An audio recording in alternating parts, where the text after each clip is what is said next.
tenemos un invitado de lujo, un invitado especial, nos está visitando y bueno, que también nos va, como nosotros decimos, porque este es un programa para la gente del barrio, para la gente de la capital, y bueno, y le estamos dando un poquito más de nivel a este programa. Y le agradecemos antes de empezar a CHR Producciones, Medios y Eventos que nos permiten estar al aire. Hoy nos visita el ingeniero Agustín Garay. Agustín Garay no es un simple ingeniero, porque aparte también es docente, es miembro del Instituto Maritem y también es secretario general del, ayúdame César, secretario general argentino del Instituto de Cultura. Vamos a repetir para presentarlo bien. Es secretario general del Instituto Argentino de Cultura Hispánica. Exactamente. Bueno, bienvenido, ingeniero. Bueno, muchas gracias Pablo, muchas gracias César, un honor y un placer la invitación. A César lo conozco de hace muchísimos años, a Pablo de no tantos años, es más chiquito que César me parece, pero sí, dos amigos muy queridos con los cuales de mil amores vamos a conversar, a debatir, a opinar, bueno, de todo un poco, ciudad, país, el mundo. Así que bueno, acá estamos dispuestos a intercambiar opiniones, comentarios y escuchar a la gente que se sume a la transmisión, a la conversación también. Nos enriquecemos con aportes de la gente. Yo, antes de empezar a preguntar más filosamente, quiero que nos cuentes vos primero de qué se trata el instituto, qué trabajan, qué están haciendo, que le contemos a nuestro público, más o menos que le ilustremos.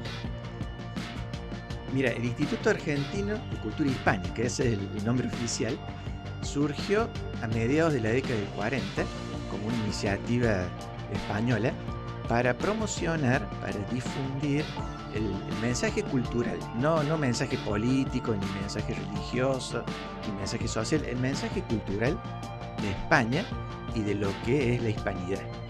La hispanidad es, dicho en pocas palabras, la gran familia de España y sus hijos, podríamos decir, considerando hijos a las naciones que hemos surgido de lo que fue el Imperio Español, conformado a principios del 1500, luego del descubrimiento de América, imperio que fue el primero en popularizar el concepto, es el imperio donde no se ponía el sol, porque incluía todos los actuales países hispanoamericanos, incluía las Islas Filipinas, incluía España, incluía algunas pequeñas partes de la costa de África, y bueno, España empezó a difundir su lengua, su cultura, sus tradiciones, sus formas de hacer política.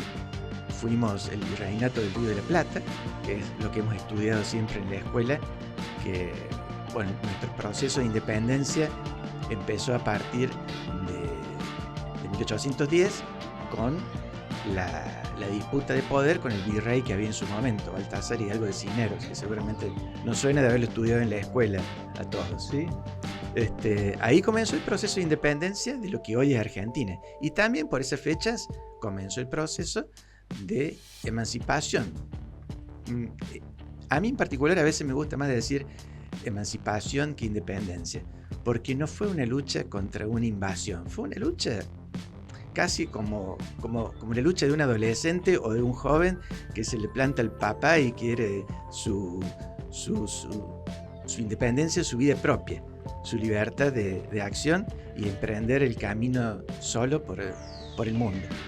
Que hubo conflictos, que hubo discusiones, que hubo batallas, que hubo guerras, indudablemente las hubo, pero se dio también el triste acontecimiento de que éramos un solo país, digamos España era un solo país con todos los actuales países hispanoamericanos, y ahora somos una veintena de países. O sea que hemos perdido fuerza, hemos perdido una presencia en el mundo, lamentablemente.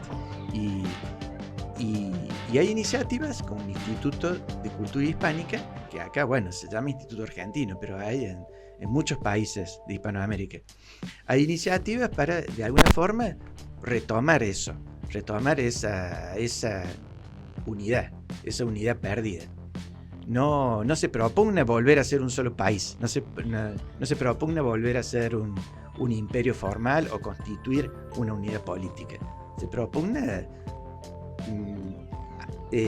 así como en una familia, que los hermanos sean unidos y que los hermanos trabajen juntos y tiren para el mismo lado y compartan los valores y las enseñanzas de sus padres y sean fieles y honren esos valores. Eso es lo que intenta difundir el Instituto de Cultura Hispánica.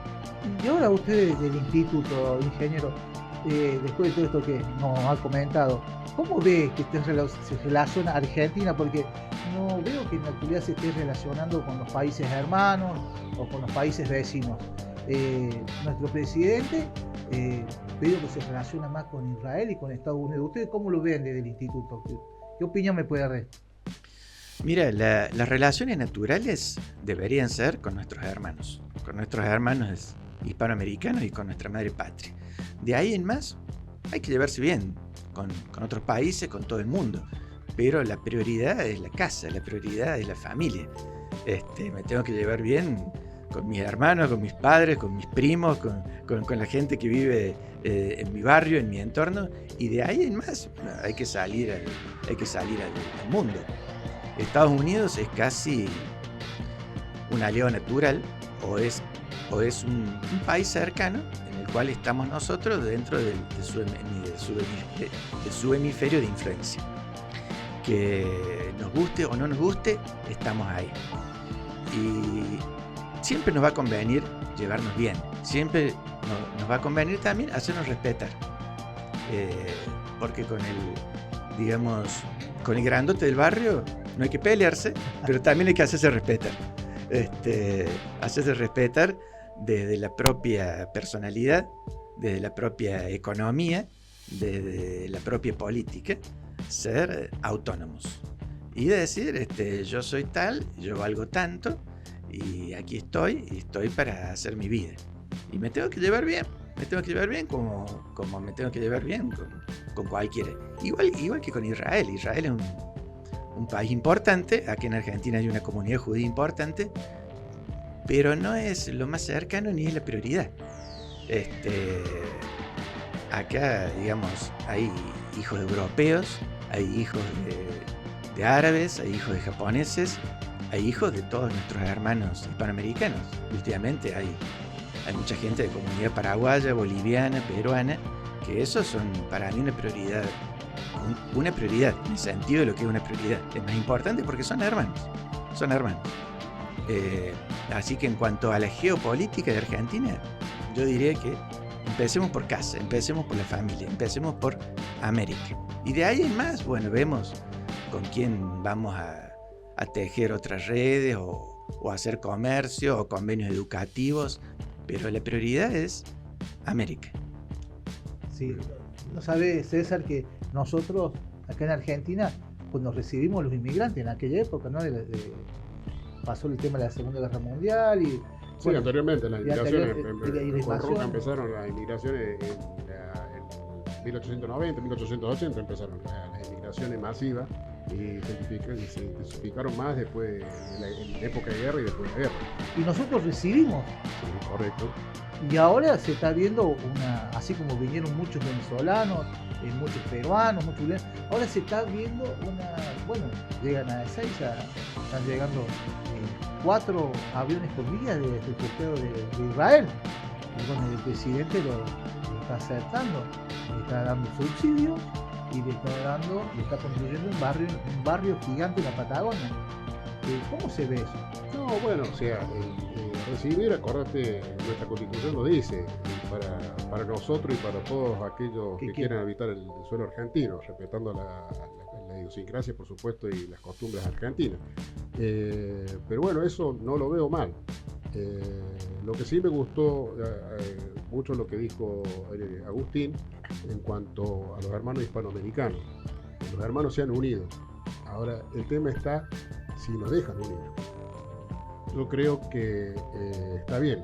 Con el grandote del barrio hay que llevarse bien y hacerse respetar. Pero ese grandote del barrio lamentablemente pone condiciones para que nos respeten. Y dentro de esas condiciones yo creo que está no dividirnos para que no podamos unirnos, hablando mal y pronto entre los hermanos latinoamericanos, para poder aspirar a una mejor calidad de vida y mejor calidad de país. Si lo vemos, las condiciones que nos ponen siempre son económicas, obviamente, y de la economía se maneja todo. Yo creo que sí hay que tener relaciones con todos los países, pero haciendo hincapié, como dijo el ingeniero, en los países con que más afinidad tenemos, que más digamos, más hermanos nos sentimos, que son los latinoamericanos y España. O sea, volver a la cultura española. A las raíces. A las raíces, sí, y ahí tenemos que entrar ya, volvemos siempre al contexto histórico. Vuelvo a repetir siempre, acá hubo un plan sistemático de destruir el Imperio Español que partió de la corona inglesa, obviamente, o sea, eso no me cabe duda. Por ahí no lo dicen los libros de historia, pero uno analizando todos los acontecimientos se puede ver, o sea, a mi entender, Inglaterra no podía con España y la empezó a atacar haciendo la famosa guerra de guerrilla, creando movimientos de liberación en cada punto donde podía. Entonces eso hizo que el continente sudamericano y centroamericano sea un polvorín en muchos lugares donde España se le escapó porque no pudo estar en todos lados. Entonces eso fue lo que terminó con el Imperio Español. Y nos hicieron ver como España que era un enemigo, cuando realmente eran nuestros padres. O sea, nos tendríamos que haber, sí se puede decir, emancipado en el buen sentido de la palabra, pero seguir nuestras relaciones con el país de España, que era nuestra madre patria, porque después de que pasó eso, o casualidad, empezamos a comerciar con la corona británica. No solamente nosotros, sino todos los países latinoamericanos. No nos olvidemos de cuando tuvimos el bloqueo del gobierno de Rosa, que tuvo el bloqueo del Río de la Plata por Reino Unido y Francia. ¿Por qué? Porque querían entrar a comerciar por el río hasta en ese tiempo era la provincia del Paraguay. Y bueno, eso no lo podían hacer porque Rosa se le puso firme y no los dejaba pasar, pero después sabemos que el movimiento obligado fracasó con una batalla que no la podemos ganar nunca, se pusieron unas cadenas en el río, quisieron parar los bancos con eso, pero bueno, ¿cómo se logró ganar la batalla? No con las armas, sino con la gente. O sea, cuando entraron los barcos, la gente no les compró, no pudieron comerciar y se volvieron los barcos y terminó. Si eso no hubiésemos fijado antes, tal vez no se hubiese disgregado tanto la Unión Latinoamericana. Pero bueno, esto es para hablar un poco de historia. Hoy el contexto es otro, las relaciones son otras. Creo, a mi entender, que estamos muy condicionados para lograr una unión latinoamericana. Que sería bueno ponerse firme y tratar por lo menos de lograr algo de integración. Algo de integración. Ingeniero, usted es del Instituto Argentino de Cultura, así es, ¿no? Instituto Argentino de Cultura. Bueno, ¿usted cómo ven cómo está la cultura en nuestro país? Nos invaden, nos están invadiendo, o sea, hay una batalla cultural, no solamente acá a nivel nacional, sino una batalla cultural a nivel mundial. Nos están invadiendo con las redes, nos están invadiendo con sus canciones, con sus modelos, con sus telenovelas que ponen, con sus banderas. Con su música. Con su música. Con las modas, con los jeans y las zapatillas que vienen de afuera. ¿Ustedes están estudiando todos estos casos? ¿Los vienen viendo? ¿Los vienen estudiando? ¿Qué se puede hacer para remediar esto un poco? Mira, la primera reivindicación importante que hay que hacer es algo que siempre mencionamos, es el tema de la lengua, el tema del idioma. Nuestra lengua, el español, es una de las más ricas en cuanto a gramática, en cuanto a contenidos, en cuanto a vocabulario, es una de las más ricas que tiene el mundo.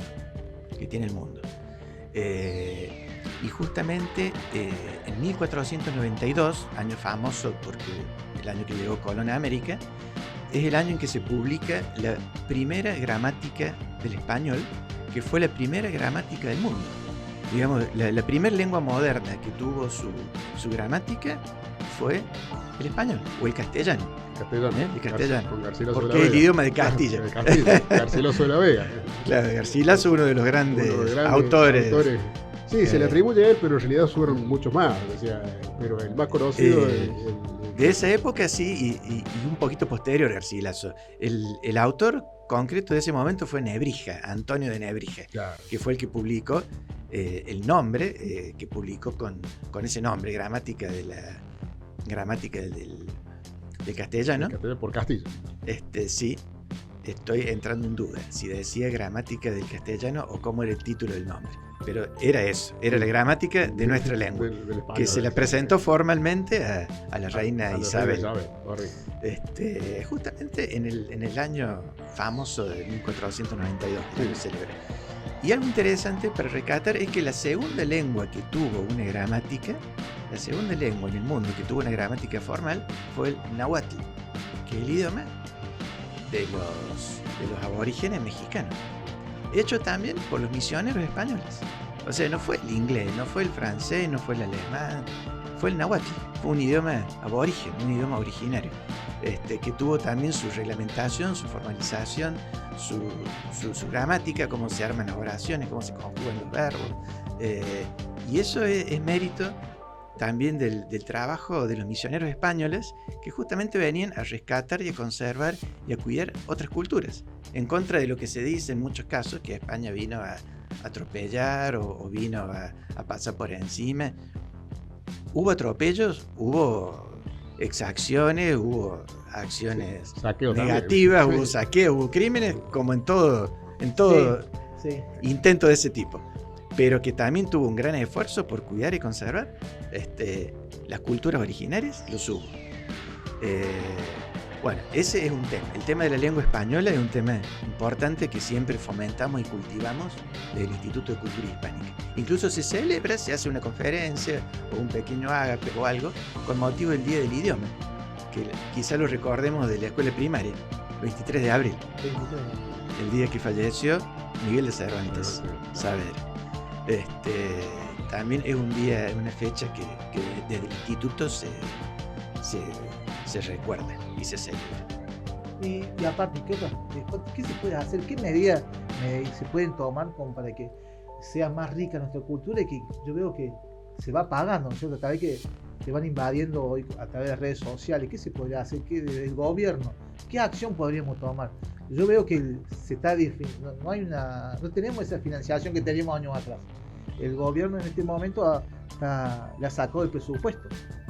Es más, no sé si la sacó la Secretaría de Cultura, ayúdame, César, ¿está? No, la Secretaría de Cultura está muy, bueno, pero no, más allá de la Secretaría de Cultura, o sea, hay que hacer hincapié en el idioma fundamental, y la segunda parte sería, la educación. En la educación inculcar las costumbres puras nuestras, las costumbres que hemos heredado de España, empezar por la educación. O sea, hoy en la actualidad se celebra más el día de Halloween, que es una fiesta totalmente pagana de otra cultura totalmente distinta, y no se celebra el día del idioma castellano, por ejemplo, como dijo el ingeniero. O sea, y tristemente, para mi modo de ver, los padres a los chicos, por el tema del caramelo, le inculcan esa del Halloween, disfrazar, salir a pedir caramelo, tirar agua, esas cosas que en mi modo de ver, o sea, respeto la libertad de todos, pero a mi modo de ver no está bien en un país como el nuestro. Nuestra cultura es nuestro idioma, es nuestra música, es nuestras modas, es nuestras comidas, es nuestras costumbres, y no solo de la época de España o de la época de los primeros años de la independencia. También la Argentina ha sumado mucha sangre inmigrante, lo que recordaba recién César. Casi que ninguno de nosotros está libre de tener un antepasado italiano, francés, por ahí árabe, por ahí judío, por ahí polaco, húngaro. El crisol de raza. El crisol de raza. Eso. El famoso crisol de raza. Que también se ha ido sumando a nuestra cultura. Y hablar de nuestra música no es solo hablar del tango y hablar de la samba y de la chacarera. Nuestra música es también el cuarteto. Claro, el Y cuarteto. el cuarteto es una mezcla de música española, del paso doble, con la tarantela italiana. Exacto. Con algún aporte también autóctono.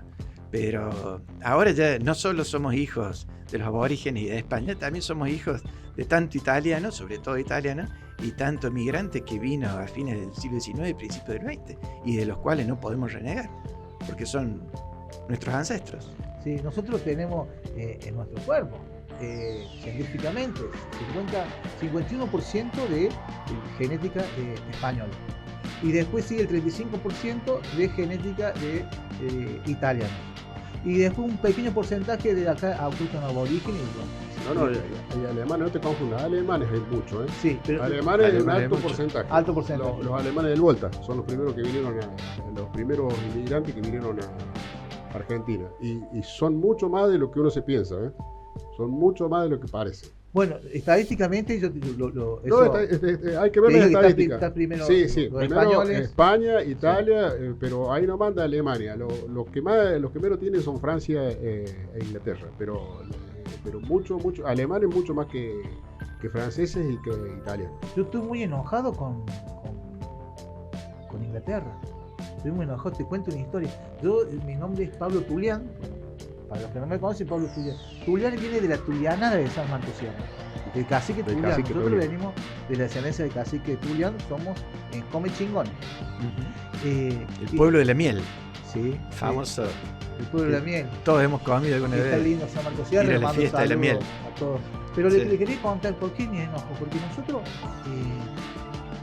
combatimos mucho tiempo, bueno, en la época de nuestros ancestros, nuestros bisabuelos, en la época que venían los jesuitas, que los venían a evangelizar, bueno, se combatió mucho. Y después se terminó llegando a un acuerdo.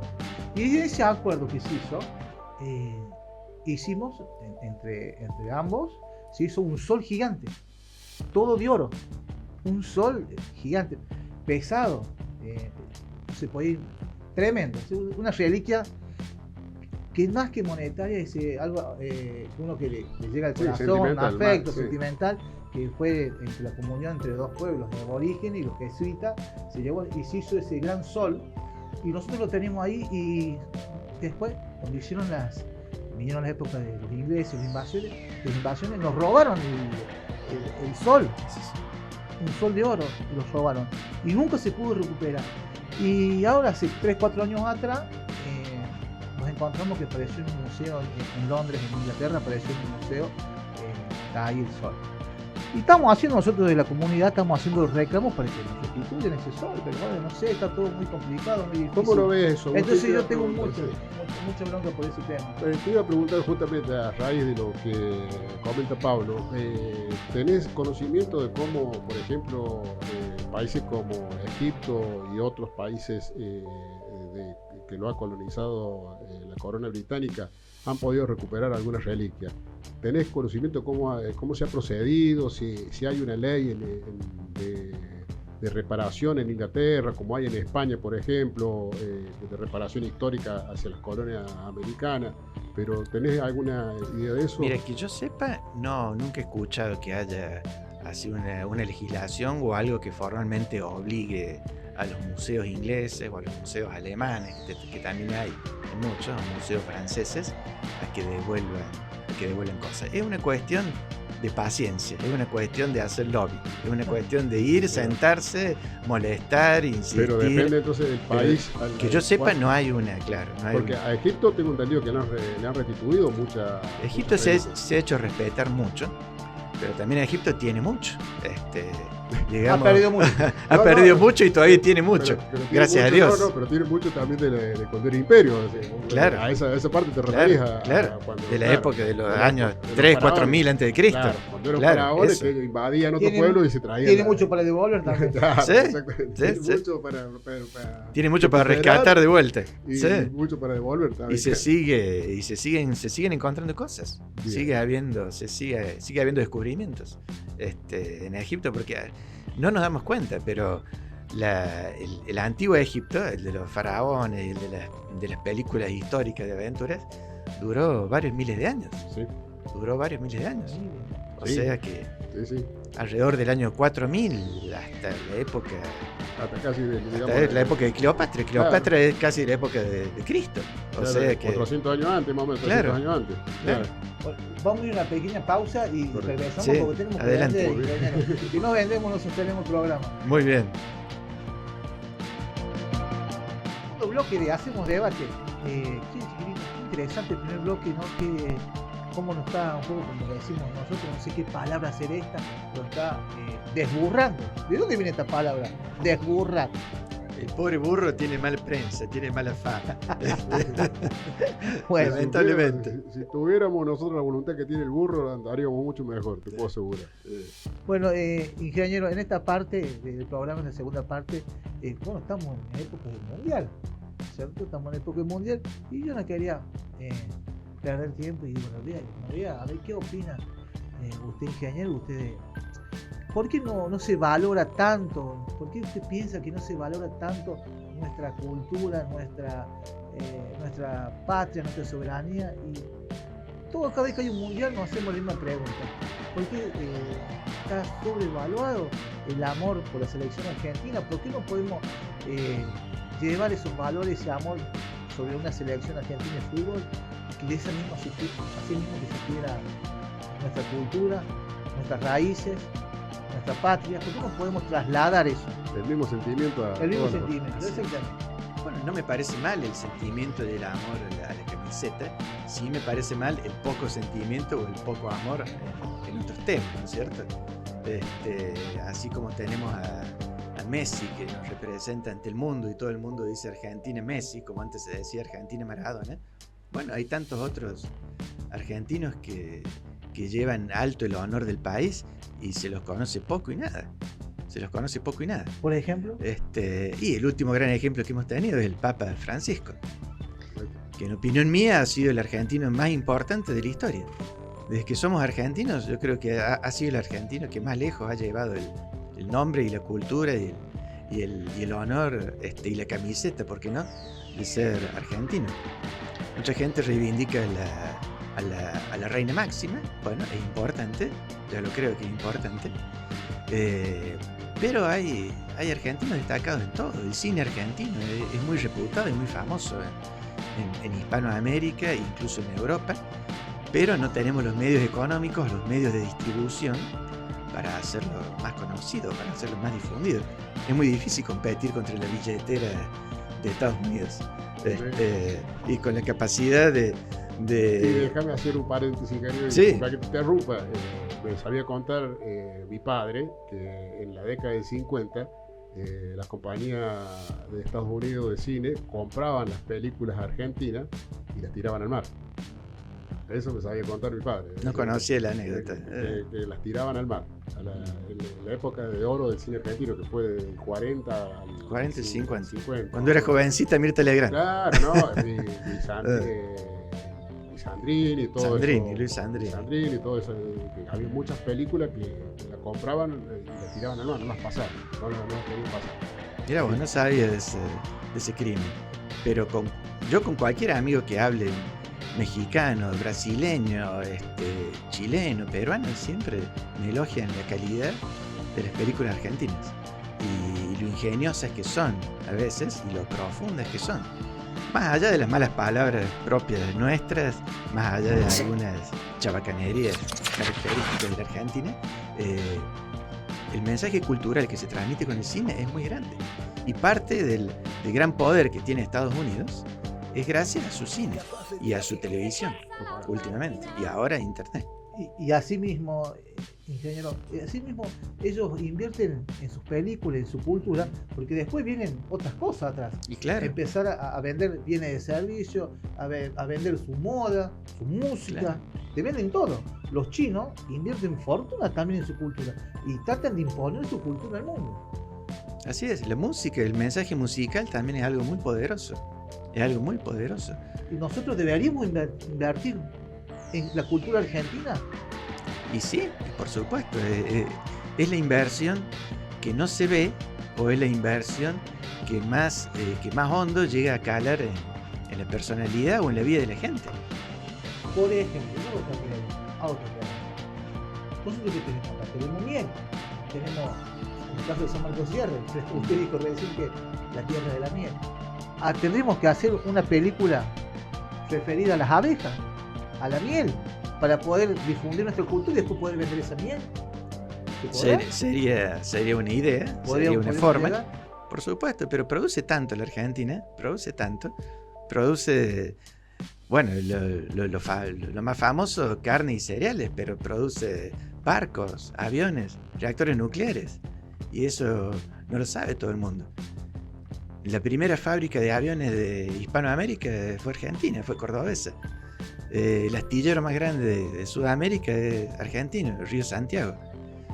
La empresa INVAP de la provincia de Río Negro se presenta y gana licitaciones para fabricar reactores nucleares. Cosa que poca gente sabe. Somos el país de Hispanoamérica que más premios Nobel tiene. Y somos el único país que tiene premios Nobel científicos. O sea, premios Nobel de medicina, de química, de física no tenemos. Pero todos los otros países hispanoamericanos han tenido premios Nobel de literatura y de paz. Pero no científicos. Los únicos son los argentinos. Y eso no se sabe tanto, no se rescata tanto. Tenemos uno de los matemáticos más grandes del momento, Juan Manuel Maldacena, que vive y trabaja desde hace muchos años en Estados Unidos, pero es uno de los hombres que hace avanzar, si bien matemática es una ciencia abstracta, después se aplica en todo, después sirve para todo. Y lo digo yo que doy clase de matemática. Vos dijiste, ¿soy docente? Sí, soy docente, pero de física y de matemática, no de hispanidad. Así que... Pero no es tan abstracta, se ha hecho concreta. Es más, en Filipinas y en China la están enseñando en forma concreta la matemática ahora. Un nuevo método que propugnan enseñar también acá. Que se cambie el método arcaico, que seguramente vos lo estás dando, por la matemática que le llaman ahora, no la moderna, sino la matemática concreta.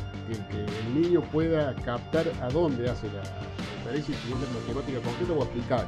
Creo que se llama aplicada, no sé, corregirme si me equivoco. Pero es así. Bien. Bueno, y el estudio de la matemática y de las ciencias es otro estudio que, como el estudio de la lengua, está un poco, si se quiere, venido a menos, un poco despreciado, un poco ninguneado.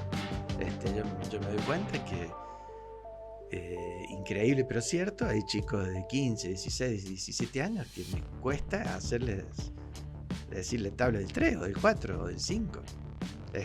Y si se toman su tiempo y por ahí recurren a la calculadora. No sé. Uno dice que todo pasó, fue mejor. No sé, pero por lo menos la forma en que aprendimos las tablas era mejor.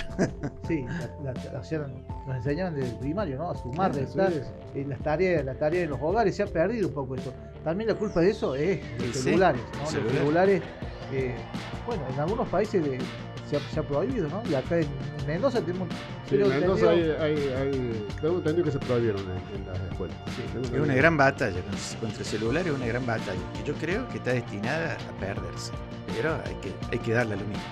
Bueno, en Europa ya también se está... no sé si era Dinamarca o Suecia, la primera que prohibió el uso de aparatos electrónicos, sobre todo en clase. Sí, porque dice que el escrito, que ayuda, la lectoescritura. Sí, le ayuda a que se desarrolle la mente. Claro.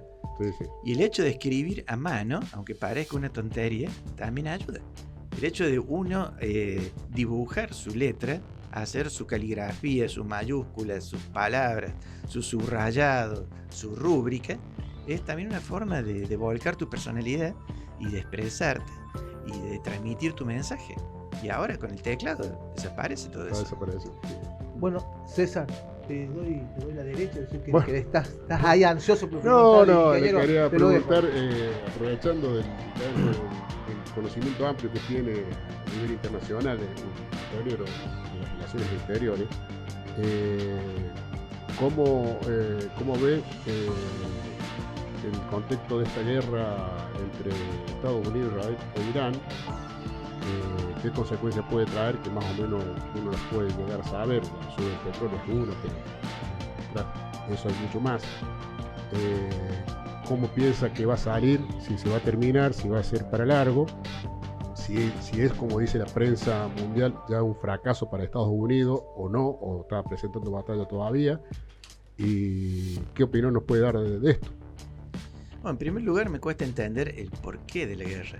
O sea, cuando empezaron los bombardeos, los enfrentamientos, no me quedó claro por qué, el motivo. Y sí, indudablemente es el petróleo, pero incluso el discurso de los políticos o el discurso de los norteamericanos o de los mismos iraníes por ahí no es claro. Uno no termina de leer en el trasfondo qué es el motivo más profundo, que todos nos damos cuenta que tiene que ver con hegemonía, con el poder y con el petróleo, por supuesto. Vimos que Estados Unidos intervino en Venezuela. Parece que no fue tan política la intervención, sino que terminó también reduciéndose en gran parte a cuestiones del petróleo. Económica, sí, no, Económica. Sin duda. Sí. Y la posición argentina tampoco la termino de entender. Como decimos recién, no hay que buscarle pelea al grandote del barrio y nos vamos a otro barrio a buscarle pelea a otro grandote. ¿Para qué? Si no somos ningún Tarzán ni ningún Goliat para andar haciéndonos los malos por ahí. Al contrario, yo creo que el mensaje debe ser la paz, debe ser el diálogo, debe ser el esfuerzo por la paz.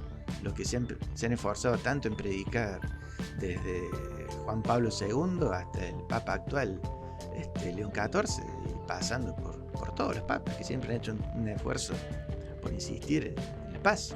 Como decía Juan Pablo, nada se pierde con la paz, todo se pierde con la guerra. Y bueno, y la guerra destruye castas, destruye economía, y destruye familias, y destruye personas. Yo creo que no hay que cansarse de sentarse y conversar, y insistir, y dialogar, y proponer, y contraproponer, tanto a nivel hemisférico como a nivel mundial. O sea, resolver las cosas por las malas, y bueno, si no queda otra, pero yo creo que nunca se tienen que agotar las buenas manos. Yo creo que nunca se tienen que agotar. Entonces, ¿cree usted que fue errada la política de nuestro presidente de declarar a Irán como un enemigo? Yo creo que no estamos... Primero, no considero que tengamos enemigos. Y segundo, no considero que tengamos que salir a buscar enemigos. No, pero es porque textualmente el presidente lo dijo expresamente. Irán es un enemigo de Argentina. Lo declaró expresamente. Lo recuerdo. Yo creo que hay muchas mejores formas de manifestar su solidaridad con Estados Unidos, o su compañía, o su buena onda con Estados Unidos, pero no declarando enemistades, ni declarando, qué sé yo, cuestiones, ni haciendo declaraciones belicistas. Además que no estamos en condiciones, de pelearle a nadie, ni a la isla Fiji, qué sé yo.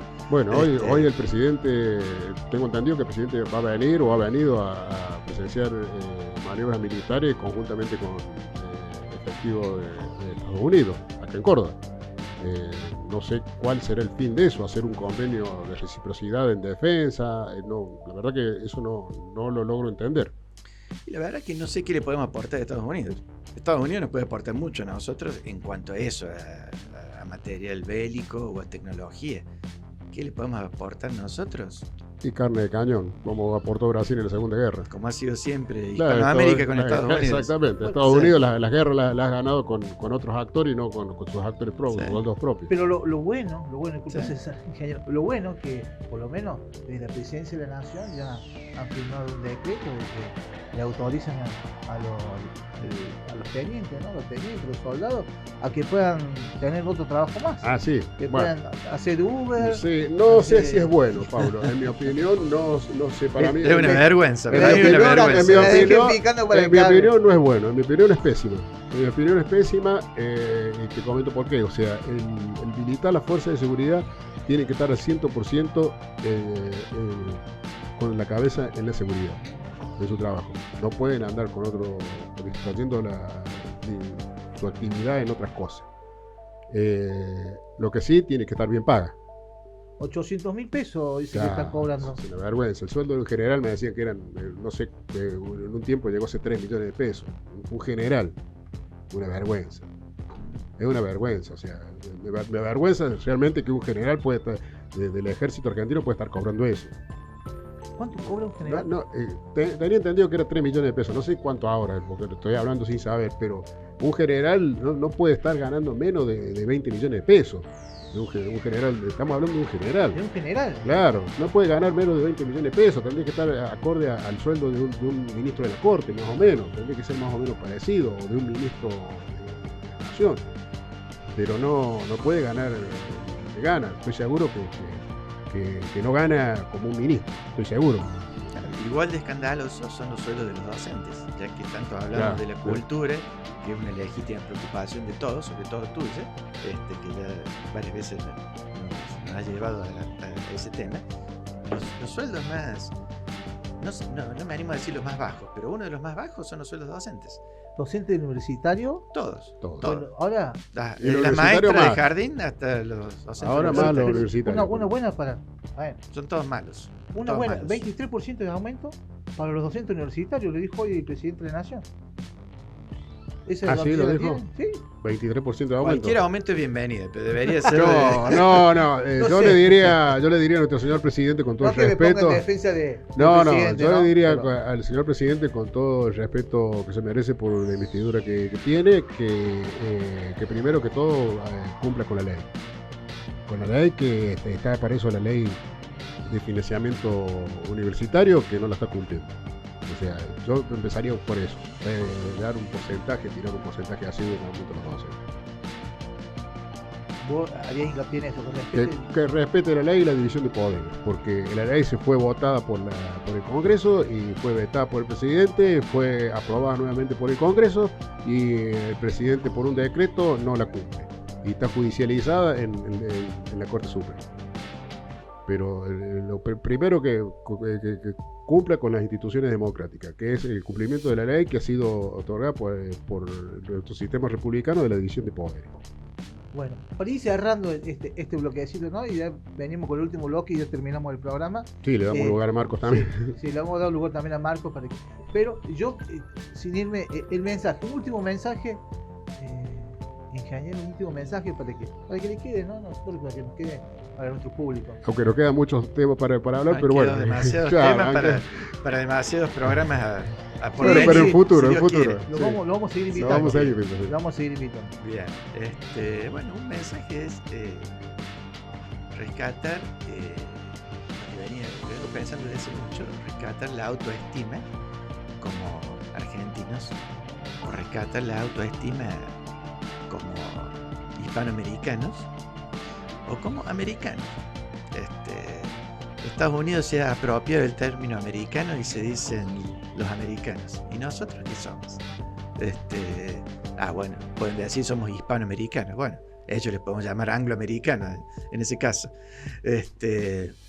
Rescatar la autoestima y saber que en su momento formamos parte del imperio y la potencia más importante del mundo, en el siglo XVI, XVII, XVIII, que se terminó dividiendo, fragmentando, en muchos sentidos autodestruyendo. Rescatar la autoestima de nuestra cultura, de nuestro idioma, de nuestras costumbres, de nuestra música, de nuestras modas, nuestras comidas, nuestro deporte. ¿Sí? El fútbol también es importante. Quizás no es lo más importante, por supuesto, pero que nos sintamos identificados con una camiseta, con un país, con una sociedad, con una comunidad. Y bueno, yo tengo que tener el orgullo de la familia a la que pertenezco, pero no porque mi familia sea la mejor, sino porque mi familia es la mía. Y si no tengo raíces, soy la planta que se queda sin raíces, o que uno desentierra, desarraiga, realmente se muere. O sea, si no tengo raíces bien alimentadas, si no tengo una plantita bien regada, no llego, me seco y no doy fruto, que eso es lo más importante. Entonces, si renegamos de nuestras raíces, nunca vamos a tener el color verde vivo que tienen las plantas bien regadas, ni vamos a dar hermosas flores, ni vamos a dar buenos frutos. Y ese es el problema que tenemos como comunidad, que salimos a buscar, qué sé yo, calificativos, o salimos a buscar valoración o salimos a buscar que nos feliciten, que nos elogien los de afuera? O nosotros elogiamos a los de afuera para buscar validación nuestra. No, nosotros tenemos que valer por lo que somos nosotros, por lo que hemos aprendido en nuestra casa, en nuestra escuela, y sentirnos, no digo importantes, pero sí sentirnos con las ideas claras como para desarrollar nuestra vida y nuestra personalidad como uno más a la luz del sol, como comunidad en el mundo, en el concierto de las naciones. Que ser argentino sea un orgullo, pero un orgullo no para llevar por delante, no para humillar a nadie, sino para decir, yo soy yo valgo esto y vengo a hacer mi aporte, vengo a sumar mi voz al concierto internacional. Me encantó la metáfora de las raíces y la planta, ingeniero. Bueno, ingeniero, muchas gracias por su presencia. Lo vamos a estar invitando nuevamente. Sí, nuevamente, porque han quedado muchos temas en el tintero para hablar. Bueno, ingeniero Agustín Galán, muchas gracias y nos estaremos muy agradecido en otra ocasión, en otro programa. Muy bien. Agradecidísimo a los dos, a Pablo y a César, de la oportunidad del diálogo, y agradecidísimo de esto de escarbar y encontrar qué tenemos en nuestro sustrato que nos estamos olvidando, lo que tenemos que rescatar. Vamos a una pausa entonces. Bueno, último bloque de Hacemos Debate. Qué hermoso programa. Esperemos seguir así, ¿no? Ahora lo sumamos acá, Marco Casoli, lo sumamos, que nos va a traer un poco de info de lo que está pasando así últimamente, quién está tirando los últimos bombazos, ¿qué está pasando? ¿Qué está pasando en la ciudad y en la nación? Buenas noches, antes que nada, muchas gracias por la invitación, muy agradecido como siempre. Bueno, ¿qué es lo que está pasando? A ver, ¿qué no está pasando? ¿Qué no está pasando? ¿Qué no está pasando? A ver. Bueno, Victoria Villarreal con su sarcasmo respetuoso, ¿no es cierto? Ha dicho, Adorni, prácticamente bienvenido sea la declaración jurada. La declaración jurada. Y hay que ver si esa declaración jurada es la original. Pero bueno, eso era para cortar, ¿no es cierto? Y hay que ver cómo se suscitan las cosas. Bueno, lo mismo que Patricia Bullrich medio que se ha despegado de Adorni otra vez. Está haciendo su propia campaña, Patricia. Está haciendo su propia campaña, despegándose del gobierno nacional. Y no hay que ser tan desagradecido, diría yo, de la parte de La Libertad Avanza, porque Patricia Bullrich les aportó un 15% de votos para que Milei sea presidente en la segunda vuelta. Así que no es para despreciar y tiene bloque propio, ¿eh? Tiene bloque propio. Viene subiendo la imagen de Victoria Villarreal, viene subiendo. ¿Cómo lo ves vos? Muy positivo, porque la gente se está dando cuenta que puede haber un cambio distinto a lo que se pregonó. Ya no quiere lo mismo, se cansó la gente del kirchnerismo, de quisilofismo, de misma Libertad Avanza, que vio que es lo mismo, porque son más del mismo. A ver, vamos a decir las cosas como son socios. La misma gente que antes estuvo con Cristina hoy está con Milei, son socios directamente. El mismo kirchnerismo en las cámaras le aprobó leyes, varias veces le salvó las papas del fuego a Milei y la hermana de Milei. Entonces hay que decir las cosas como son socios. En otras épocas esto se podía esconder más, yo creo que en otras épocas se podía esconder más, y ahora veo que a través de las redes sociales, los medios de comunicación, ya es más difícil esconder este tipo de sociedades, este tipo de negociados. Lo de Adorni en otra época no lo hubiésemos ni enterado. Sí, correcto. O sea, yo no me imagino en un gobierno de Menem que haya pasado una cosa como pasó con lo de Adorni. O sea, Menem hubiese sido mucho más vivo. Sí, fue mucho más vivo, digamos. Yo entiendo qué hubiese hecho Menem. Me imagino en un contexto igual, así. ¿Qué hubiese hecho Menem? Lo hubiese llamado al ministro, de decir que sacate plata de acá, y que acá somos todos hermanos, y ya, lo hubiese arreglado de otra manera, lo hubiese compuesto. cosas. Bueno, el tema de Adorni, te digo, da mucho para hablar. Da mucho para hablar, más allá de ya lo habíamos dicho en otro programa, o sea, yo no creo que un ministro pueda vivir con 7 millones de pesos por la calidad, o sea, de algún lado tiene que tener otro ingreso, o sea, lo que está mal es que no se blanquee ese ingreso, que no se blanquee, eso es lo que está mal, eso es lo que lo hace reprochable, o sea, si existen los fondos reservados, que el Poder Ejecutivo del presidente no tiene por qué decir en qué lo usa, por eso son reservados casualmente. Si se lo da a Adorni, si se lo da a tal ministro, si se lo da a tal persona, son fondos reservados, está por ley y eso es así. O sea, lo que está mal, te vuelvo a repetir, lo reprochable es que no se reconozca, nada más. O sea, te vuelvo a repetir, como dije en el anterior programa, un ministro no puede vivir con 7 millones de pesos. Más la situación de vida, la calidad de vida que tienen que tener los ministros. Pero bueno, ahí... Bueno, Victoria Villarroel, la vicepresidente, está marcando la cancha, o sea, con todas estas cositas, ¿no? Sí. A ver, Victoria Villarroel marca la cancha y marca el reloj todos los días directamente, marca una agenda propia todos los días. Y se está desmarcando todos los días desde el día 4 prácticamente de que asumió este gobierno, se desmarca todos los días porque a ella hay que decirle las cosas como son, no le ha cumplido Milei el acuerdo que ellos tenían directamente. Ellos tenían un acuerdo de que Victoria Villarroel iba a poner su gente en el Ministerio de Defensa, de Seguridad y de Inteligencia. Se lo dieron a Patricia Bullrich, gente de Patricia Bullrich, para que estén ahí. Ese pacto Milei no lo cumplió. Ojo que yo no, tengo que ser muy honesto, yo no lo voté, y dice, tengo que ser claro y honesto a la gente, yo no lo voté. Pero hay que decir que ese pacto Milei no lo cumplió.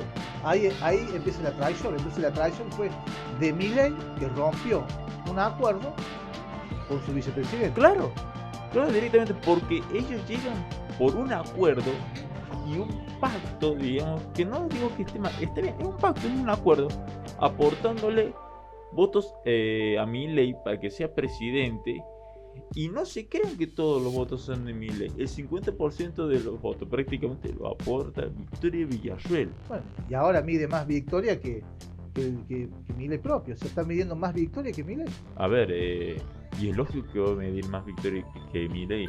Mire lo paupérrimo que tenemos en la economía, los problemas sociales que tenemos, inseguridad que tenemos. Recién dijeron algo muy importante, la defensa, el ejército, las fuerzas armadas, los generales, son los paupérrimos. La obra social de los militares está desintegrada. A ver, hay sectores militares que les han cortado la luz. Que tenga que un soldado, un militar, no importa el rango, tenga que trabajar de rehén, de taxi, de Uber, es denigrante. Alguien que nos tiene que defender de nosotros, tenga que hacer eso, es denigrante. Las fronteras son un colador. A ver, los gendarmes cobran poco, sueldos de miseria. Un gendarme gana 6 millones de pesos. ¿Un gendarme cuánto gana? 6 millones de pesos gana. Pero un alto mando. No. 6 millones o No, 600.000 600.000 pesos. No, 6 millones de pesos, pero ellos tienen que vivir en la frontera. Con todo lo que ello implica. No sabía eso. Tú me decís 6 millones. 6 millones, yo me voy a la frontera. Me voy a vivir en la frontera. Sí, bueno, pero usted tiene que trasladarse. A ver, el militar. Pero 6 millones de pesos es mucha plata. Sí, pero a ver, es lo mínimo. ¿Estás seguro ese dato? ¿Estás seguro? No, sí, a ver, un oficial de policía gana acá 2 millones de pesos. No sé si oficial. Yo lo digo. Sí, no conozco, la verdad que no conozco. Yo tengo que decir esto. 6 millones van a estar haciendo cola los jóvenes. Claro, para ir para secretarme. A ver, pero aquí hay que ver varias cosas. Hay que ver el desarraigo, hay que ver que tienen que ir a la frontera, hay que ver que ellos tienen que hacer otras actividades. Entonces, el ganar 6 millones de pesos. Tú Lo dices, vamos a googlear. es muchísimo. Lo vamos a googlear para Ahora, buscarle a ver, pero a mí me parece, si yo estaba hablando que un general, yo me quedé en el tiempo cuando dije en el anterior bloque, un general ganaba 3 millones de pesos, que me parecía una miseria. Yo entiendo que un gendarme no puede ganar, tengo entendido. Acá. Vamos a googlear en vivo. Vamos a ver ¿Cuánto gana un gendarme argentino en la frontera. en la frontera? Claro, porque cobran zona también. Un gendarme argentino tiene un sueldo mensual básico que parte de los 711.000 pesos Así. para la jerarquía inicial de gendarmería Sí. Más. y llega hasta los 2.635.000 pesos para un comandante general. Estos montos varían según el rango, la antigüedad y los adicionales, por funciones específicas. Como, a ver, acá sigue. Comandante general, comandante mayor, un comandante general 2.600.000, comandante mayor 2.400.000, comandante principal 2.100.000, segundo comandante 1.400.000, ahí empieza a bajar. Claro, Ahí bueno, empieza a bajar. Claro. ponele, pero a eso ponele. Primer alférez 1.200.000. Claro. Bueno, ya Primer casi alférez. suboficial. Sí, primer alférez es el primer cargo de oficial de gendarme, digamos. Sí, Dice, también el Por ejército tiene desarraigo, alférez. por desarraigo, Desarrollo, ahí está. por ese es el desarraigo. Sí, se le agregarán 600.000 pesos adicionales. claro. Claro, pero no llega a 6 millones, ¿no? O sea, de Claro. 1 millón. Pero Acá, ponele, el desarrollo de dónde vive él, si lo manda al No, Chaco, no, lo no. manda a la... Bueno, pero es Con ese. suplementos por zona. Por zona y desarraigo, es lo que le Más digo. altos en la región. Pagan más en la región patagónica. Sí. Más ¿Cuánto? altos. De su ¿Cuánto? espacio frío. Sí, ¿cuánto es? Acá no, pará, no me cubres si me querés sacar bueno. Adicionales para tareas operativas y de prevención. Sí, bueno, eso son. Además, el ingreso final mensual puede incrementarse con bonos fijos o variables, otorgados esporádicamente por el Ministerio de Seguridad Nacional. Claro, Son 500.000 pesos más que se le agregan por zona fría. por zona fría, por zona O sea que inhóspita. estaríamos en 2 millones. 2 millones y medio, 3 cuando sumo, pero Sí. no 6 millones. Sí, Pero estamos hablando de comandante general, el cargo más alto. sí. Bueno, Bueno, sí. Más allá de eso, sí. sigue siendo bajo. Sí, Para muy la bajo. canasta de vida, sigue Muy siendo, bajo, muy bajo. Bueno, muy todos los bajo. sueldos son básicos, los docentes. Sí, sí, para sí. todos estamos Bueno, sufriendo. ver, directamente. El punto es que ellos arriesgan todos los días su vida. Entonces, ganen 2, gane 1, gane 6, arriesgan todos los días su vida. Porque no solamente es cuestión de narcotráfico, armas, es compleja. La situación de un gendarme es muy compleja. A mí lo que me gusta es que la vicepresidente acompaña constantemente todas las acciones de los militares, ¿no? Los está acompañando, siempre está en los actos, los escucha. He visto que anduvo por el sur, he visto que ha estado con los granaderos, está constantemente acompañando. Ella se ve muy identificada con las fuerzas.